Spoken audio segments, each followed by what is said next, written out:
GVMC మేయర్గా కొనసాగుతున్నటువంటి గొలగాని హరివెంకట కుమారిపై కూటమి ప్రభుత్వం పెట్టినటువంటి అవిశ్వాస తీర్మానం నెగ్గిందని చెప్పుకోవచ్చు. ఎందుకంటే మొత్తం మీద మ్యాజిక్ ఫిగర్గా 74 మంది వచ్చి స్వచ్ఛందంగా ఓట్లేసి తమ మద్దతునైతే కనుక కూటమికి తెలపడం జరిగింది. అయితే కొన్ని నెలలుగా కొనసాగుతున్నటువంటి ఈ సందిగ్ధతకి అయితే కనుక ఈ రోజుతో తెరపడింది. అయితే క్యాండిడేట్ ఎవరన్న విషయం మీద అయితే కనుక ఇంకా సందిగ్ధత కొనసాగుతూనే వస్తుంది. అయితే 99% అయితే కనుక కూటమి నుంచి కార్పొరేటర్ అదేవిధంగా సీనియర్ తెలుగుదేశం పార్టీ నాయకుడు పేలా శ్రీను పేరు అయితే కనుక దాదాపుగా ఖరావుతుంది. ఎందుకంటే దాదాపుగా గత సంవత్సరం క్రితం అయితే కనుక ముఖ్యమంత్రి చంద్రబాబు నాయుడు కూడా ఒక సభలో అఫీషియల్గా అనౌన్స్ చేశారు, విశాఖపట్నం జీవీఎంసీ మేయర్గా పేలా శ్రీనివాసరావుని నేను ప్రపోజ్ చేస్తున్నానని చెప్పి డైరెక్ట్గా నారా చంద్రబాబు నాయుడు అంటే పార్టీ అధినేత నారా చంద్రబాబు నాయుడు ప్రకటించడం జరిగింది. అయితే ఇక్కడ కూడా కొంతమంది మాత్రం చిన్న ఊహాగానాలు వినిపిస్తున్నాయి. మేయర్ పీఠం ఎప్పటికీ ఏనాడికి కూడా ఇక్కడ ఉన్నటువంటి స్థానిక యాదవులకే చెందుతుంది అని చెప్పి చిన్న నానుడి అయితే వినిపిస్తుంది. కాదు ఏదైనప్పుడు కూడా టీడీపీ నుంచి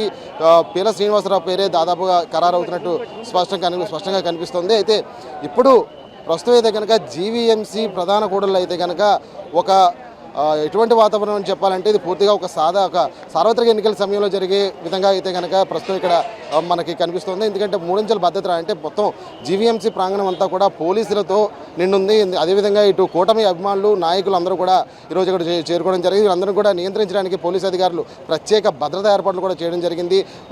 జీవీఎంసీ ప్రధాన కూడల దగ్గర నుంచి అదేవిధంగా వెనకాతలు ఉన్నటువంటి గాంధీ విగ్రహం దగ్గర కూడా పోలీసు బందోబస్తు ఏర్పాటు చేశారు. ఎక్కడ కూడా ఎటువంటి ఇబ్బందులు కానీ అవాంఛనీయ సంఘటనలు జరగకుండా శాంతియుతం ఉండడం అయితే కనుక ఈ అవిశ్వాస తీర్మాన సమావేశం అయితే కనుక జిల్లా కలెక్టర్ అదేవిధంగా ఇన్ఛార్జ్ కమిషనర్ హరీంద్ర ప్రసాద్ ఆధ్వర్యంలో అయితే కనుక విజయవంతంగా జరిగిందని చెప్పుకోవచ్చు. ఇప్పటికే చాలామంది కూటమి అభ్యర్థులు కూడా చెప్తున్నారు స్వచ్ఛందంగా ఇటు వైఎస్ఆర్ కాంగ్రెస్ పార్టీకి సంబంధించినటువంటి కార్పొరేటర్ కూడా స్వచ్ఛందంగా తామంతట తామే వచ్చి ఇక్కడ తమ అభిప్రాయాలు తమ ఓటింగ్ వేశాను తప్ప ఎవరు కూడా మమ్మల్ని ప్రలోభ పెట్టలేదని చెప్పి తమ అభిప్రాయం కూడా వ్యక్తం చేస్తున్నారు. ఏదైనా కూడా ప్రస్తుతం జీవీఎంసీ దగ్గర ఉన్నటువంటి పరిస్థితి చూస్తే కనుక నాయకులు కూడా ఏం చెప్తూ వస్తున్నారు, ఇక్కడ క్యాండిడేట్ విషయం పక్కన పెడితే కనుక ప్రస్తుతం మహావిశాఖ నగరాన్ని అయితే కనుక ఉజ్వల భవిష్యత్తుగా తీర్చిదిద్దే బాధ్యత కూటమి ప్రభుత్వం తీసుకుంటుంది. గత ప్రభుత్వ హయాంలో కాకుండా అంటే వైఎస్ఆర్ కాంగ్రెస్ పార్టీ హయాంలో జరిగినటువంటి నిరాభివృద్ధిలా కాకుండా పూర్తి స్థాయిలో అభివృద్ధి చేసి తీరుతాము.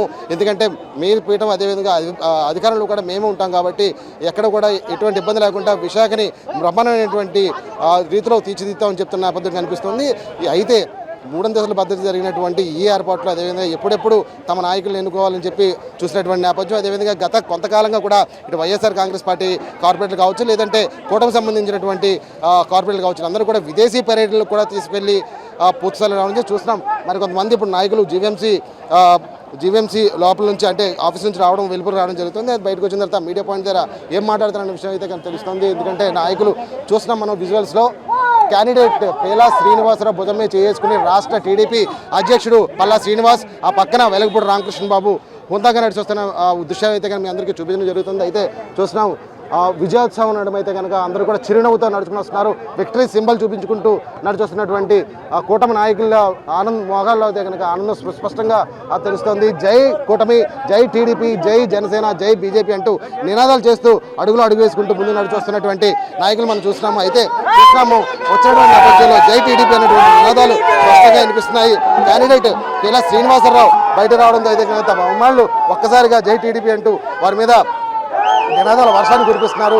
ఒకరికొకరు సంఘీభావం తెలుపుకుంటూ పూర్తి స్థాయిలో చెప్తున్నారు. అయితే మీడియా పాయింట్లో ఏం మాట్లాడతారు ఇప్పుడు ప్రస్తుతం తన అభిప్రాయం ఏంటనేది కూడా వేచి చూసిన తర్వాత మిగతా విషయాలు మీతో డిస్కస్ చేస్తాను.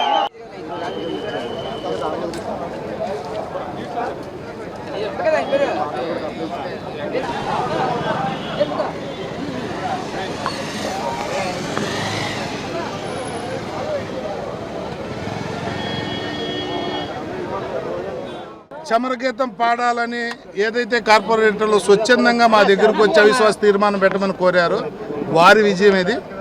నిజంగా బలం లేదు 8 నెలల కోసం దేనికైనా అధిష్టానం అన్నప్పటికీ కూడా కార్పొరేటర్లు ఒప్పుకోకుండా వాళ్ళు చేసిన అవినీతి బయటికి తీయాలి, వాళ్ళు చేసిన అరాచకాలు బయటికి తీయాలన్న ఒక సంకల్ప బలంతో పెట్టిన తీర్మానం ఇది. మరి ఎంత స్మార్ట్గా ఓటేశారంటే 74 మంది అవసరమైతే 74 మందే వచ్చి మేమేమి క్యాంపులు రన్ చేయలేదు, మేము హేరాఫేరీలు చేయలేదు, బలవంతం చేయలేదు, పాస్పోర్టులు లాక్కోలేదు, బెదిరించలేదు. అయినప్పటికీ కూడా మా ఆత్మవిశ్వాసం వాళ్ళ పట్టుదల ప్రతీక ఈ గెలుపు.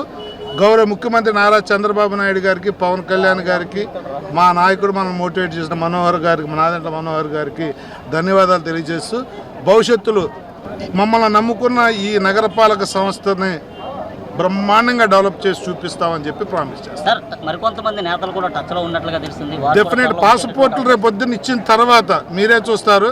సంఖ్య నేను చెప్పను కానీ రేపు డిప్యూటీ మేయర్ అవిశ్వాస తీర్మానానికి 74, 80 అవ్వచ్చు, 80 అవ్వచ్చు, 90 అవ్వచ్చు.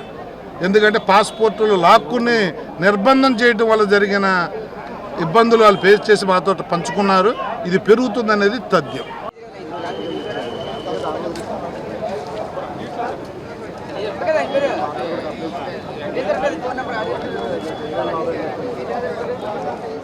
కూటమి నాయకుల అభిప్రాయాలు అయితే కనుక 10 నెలలు 11 నెలల అని కాల వ్యవధి కాదు, ఈ 10 ఉన్న కాల వ్యవధిలోనే పూర్తి స్థాయిలో విశాఖ నగరాన్ని అభివృద్ధి చేసి చూపిస్తామని చెప్పి కూటమి నాయకులందరూ చెప్తున్నారు. అయితే ఇక్కడ మేయర్ ఎవరు, లేదంటే డిప్యూటీ మేయర్లు ఎవరన్న విషయం మీద అయితే కనుక పూర్తి స్థాయిలో ఇంకా కంక్లూజన్కి రాలేదని అర్థమవుతుంది. డిప్యూటీ మేయర్ సంగతి పక్కన పెడితే కనుక దాదాపుగా మేయర్గా పీలా శ్రీనివాసరావు పేరైతే కనుక ఖరారైనట్టు కూడా తెలుస్తూ వస్తుంది.